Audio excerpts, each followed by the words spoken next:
I'm planning on buying a Corvette before I'm 18 years old as a high schooler. Watch this video to see my plan. What's up, boys and girls, and welcome back to yet another banger. If you're new to the channel, my name is Brandon Nichols, and welcome to a channel filled with free game to help you level up your life. Make sure you subscribe and turn on post notifications so you don't miss out on any video that I drop daily. So yes, in today's video, I'll be going over my exact plan on how I'm going to be able to afford a Corvette by the end of 2024 as a teenager. Let's get into it. Ever since I was a young kid, I was always obsessed with nice cars. As I got older and got my license, I knew I wanted a sports car of some kind, but didn't know which one I wanted. I then asked myself what car I would actually want and then would work towards reaching that goal of getting the car. After a long time of picking and choosing between different cars, I finally settled on a Corvette. I like Corvettes because of the extreme sporty feel that they give off, as well as how nice both the exterior and the interior are. So now that I had the Corvette picked out, I now needed a smart plan on how I would be able to afford and eventually purchase the car. So the very first question I asked myself was if I should get a new Corvette or a used one. I thought it was smart, and because of my young age and the price difference between a new and used car,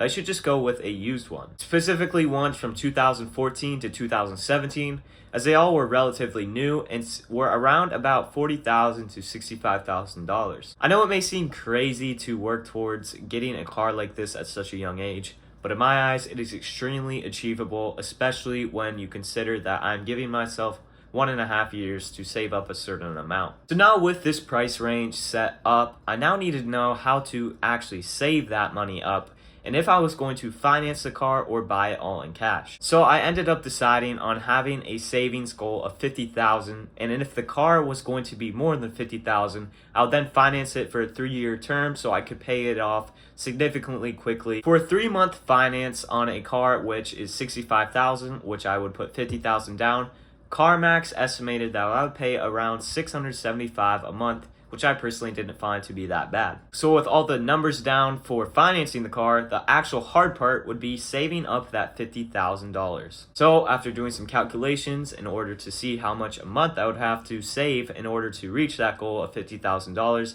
it came out to around $2,739. Now that may not seem that bad considering how much Walmart and Dairy Queen are paying and other places like that, but I also have to take in consideration my expenses that I would have, such as gas, food, stuff like that, that I'm going to have to be paying daily or weekly or however long it is. So realistically, considering that I'm covering expenses and investments and stuff like that, I set a goal that I would need to be making $3,500 to $4,000 a month in order to smartly secure the savings goal. With this amount in mind, I then decided that I was going to need to work a lot more, especially with a high-paying job, as well as starting to build a side hustle to aid in getting that money. With this part-time job, considering school time, I would be making around $3,500 a month, which hits that goal, but isn't really up there with the 4,000 mark. However, when I would hit summer, I would then be making around $4,500 a month,